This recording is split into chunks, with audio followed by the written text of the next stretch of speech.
जिसमें मतलब वो ग्रेवयार्ड के तौर पर होता है, तो उसको आप क्या कहते हैं? So that is the question which can come into your question, or examiner can ask you. Homology is about cause and effect, about the existence of things, about the happening of things. तो उसमें जो है वो आप देख रहे होते हैं।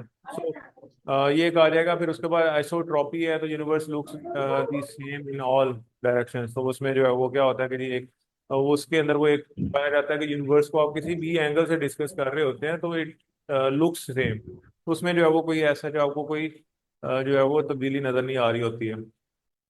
अच्छा जी, उसके बाद हम now we will discuss about solar system.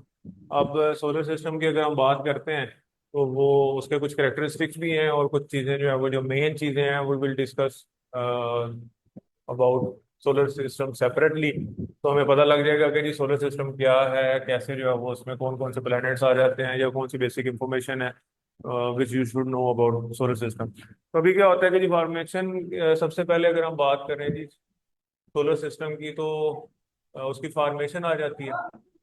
अब फॉर्मेशन क्या होता है कि जी कब बना है, ठीक है। सोलर सिस्टम की भी अपनी, अब ये नहीं था कि भी आप जो है वो बिग बैंग थ्योरी होगी। यूनिवर्स मतलब यूनिवर्स के जो है वो अगर आप अज्यूम कर रहे हैं कि यूनिवर्स जब से एग्जिस्ट कर रही है तो वो 13 पॉइंट जो है वो 13.8 बिलियन ईयर्स हो गए हैं उसको, तो ये जो है वो आपके सोलर सिस्टम को भी इतने ही सालों में हो गए। तो ऐसा नहीं है। सोलर सिस्टम जो है वो उसकी फॉर्मेशन है, ठीक है। तो वो जो है वो तकरीबन अप्रोक्सीमेटली इसका जो टाइम पीरियड आ जाता है वो हमारे पास जो है वो 4.6 बिलियन ईयर्स जो है वो इसका इसकी लाइफ है सोलर सिस्टम की। तो ये बाद में जो है वो बना यूनिवर्स में। फिर बाद में वो ऐसा ऐसा प्लैनेट्स जो है वो कूल डाउन होते गए, जैसे जो बिग बैंग की थ्योरी के बाद। तो ये जो है वो इसकी फॉर्मेशन के बाद जो से रिलेटेड जो है वो आपके पास आ जाते हैं। तो नेबुलर हाइपोथेसिस इसको कहा जाता है, ठीक है। तो इस हाइपोथेसिस का नाम भी याद कर लें, वो पूछ सकता है कि जी इसको जो है वो क्या, ये जो एक बेसिकली इट इज हाइपोथेसिस। इस तरह से जो है वो एनालिसिस करके जो है वो एक हाइपोथेसिस के ऊपर वो पहुंचे हैं। तो इट इज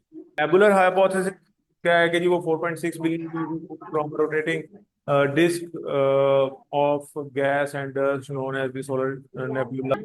उसके बाद सन है, सन और स्ट्रक्चर की बात की जाए तो इसमें जो दो मेन चीजें आ जाती हैं उसमें जो है वो आपके पास ये वो आ जाता है आपके पास सूरज है जी, ठीक है, सन। और दूसरी तरफ में जो वो आपके पास जो चीज आ जाएगी वो प्लेनेट। सन की बात की जाए और प्लैनेट्स की बात की जाए तो सन जो है वो ये सेंट्रल स्टार है, ठीक है, सोलर सिस्टम का। अब क्या है कि जी सेंट्रल स्टार है और comprising about 99.86% of its mass. तो जो है वो और इससे जो है वो सारे जो दूसरे स्टार्स हैं वो इसके सराउंडिंग में जो है वो रोटेट कर रहे होते हैं। तो सोलर सिस्टम कुछ इस तरह से अगर आप कह लेंगे जी, वो आपके पास सूरज आ गया और उसके बाद जो है वो ये दूसरे जो स्टार्स हैं उसके गिर्द जो है वो अपने अपने जो है वो रोटेशन कर रहे होते हैं, रोटेट कर रहे होते हैं। तो इसी तरह करते कराते जो है वो आपके पास आठ जो है वो डिफरेंट स्टार्स हैं जो कि आ जाते हैं। अब यहाँ पे जो है वो अगर आप देखें तो ये जो है वो स्टार्स इस तरह से जो है वो डिफरेंट उनके अपने अपने जो है वो ऑर्बिट्स हैं जिनके ऊपर जो है वो मूव कर रहे हैं और वो जो है वो सर्कल्स में और वो रोटेट कर रहे होते हैं उसके गिर्द। तो अब क्या होता है कि जी खैर वो डिफरेंट उनकी वो जो है वो रोटेशन आ जाती है। तो इस तरह से आठ है, तो उसमें भी फर्दर डिफरेंस हो जाती है। तो ये जो है वो जैसे आप देख सकते हैं कि जी प्लैनेट्स हैं तो वो आठ प्लैनेट्स हैं, जिनमें से जो है वो अगर देखा जाए तो चार जो है वो उनको कहा जाता है कि जी वो टेरेस्ट्रियल होते हैं। और जो दूसरे हो जाते हैं जो आप कहें कि जी जो दूसरे बाकी चार होते हैं उनको जोवियन भी कहा जाता है और उनको जो है वो गैस जाइंट्स भी कहा जाता है। तो इस तरह से उनके कैरेक्टरिस्टिक्स फिर फर्दर होते हैं। अब जो टेरेस्ट्रियल होते हैं तो उनको जो है वो या हम इसका लिख भी लेते हैं गैस जाइंट उनको कहा जाता है। तो स्टार के ज्यादा बड़े नहीं होते हैं, लेकिन इनका क्या होता है कि जिनके कुछ कैरेक्टरिस्टिक्स ये जो है वो टेरेस्ट्रियल जो है वो रॉकी होते हैं।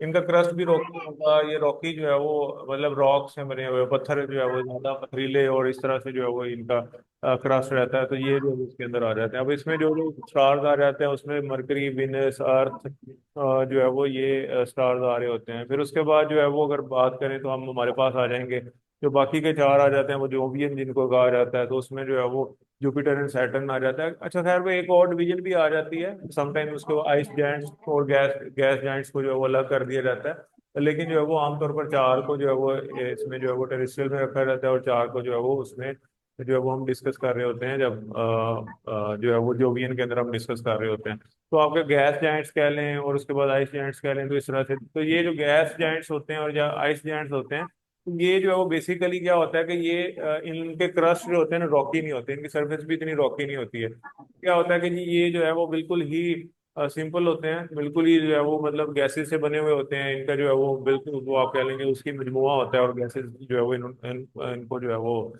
गैसेस से ही ये बने हुए हैं। तो ये जो है वो आपके पास इनकी डिवीजन आ जाती है प्लैनेट से related. So we have two types of things in solar system. मतलब आपके पास mainly it is about sun, and mainly after that it is about planets.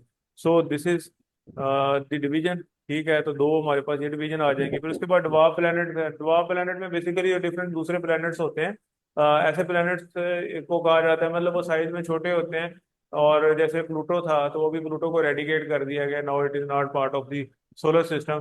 तो पहले इसको जो है वो लिया जाता था कि प्लूटो जो है वो भी पहले 9 प्लैनेट्स के बारे में कहा जाता है। तो अभी जो है वो इसको कहा गया है कि Pluto is not in solar system. इसको जो है वो डवार्फ प्लैनेट के तौर पर लिया जाता है। अब डवार्फ प्लैनेट क्या होता है कि जी ये बेसिकली क्या होता है कि जी जो सेलेस्टियल बॉडीज हैं वो बेसिकली जो है वो जो जो प्लैनेट्स हैं इनको सेलेस्टियल बॉडीज भी कहा जाता है। तो ये जो सेलेस्टियल बॉडीज हैं इनका जो कैरेक्टरिस्टिक्स होते हैं, तो प्लूटो उसका जो है ना वो पूरा नहीं करता। उसके जो आप कह लेंगे जी उसके लवाजमात हैं वो पूरे नहीं कर रहा होता। सो इट इज अबाउट कि जी जो है वो इस वजह से इसको रेडिकेट कर दिया गया, now it is not part of the solar system. जो प्लैनेट्स का जो है वो एक आ जाता है, तो उसमें जो है वो इसको नहीं लिया जाता। तो डिस्कस नहीं किया। Similarly there are so many other solar bodies और celestial bodies moving around the sun. मतलब डिफरेंट जो है वो चीजें होती हैं उसमें, वो कॉमेट्स भी होते हैं और भी चीजें आ जाती हैं। तो हम इसी वजह से, क्योंकि वो करेक्टरिस्टिक नहीं पूरे कर रहे होते प्लेनेट का, और वो सारे ऑर्बिट्स और वो उस तरह से वो अपने एक करेक्टरिस्टिक पूरी नहीं कर रहे, तो that's why they are eradicated. तो उनको जो है वो हम नहीं काउंट नहीं कर रहे होते कि हम उसको जो है वो इसके अंदर ले लें। सो ये आपके डवार्फ प्लैनेट्स आ जाते हैं। उसके बाद मून्स होते हैं। मून्स को कहा जाता है कि जी नेचुरल जो है ना, मून्स की जब हम बात करते हैं तो ये जो है वो इनको नेचुरल सैटेलाइट के तौर पर भी कहा जाता है। नेचुरल सैटेलाइट का मतलब क्या होता है? सैटेलाइट का मतलब होता है कि जी ऐसी जो चीज है कि मतलब कोई आपका जो है वो, जैसे सैटेलाइट आपने सुना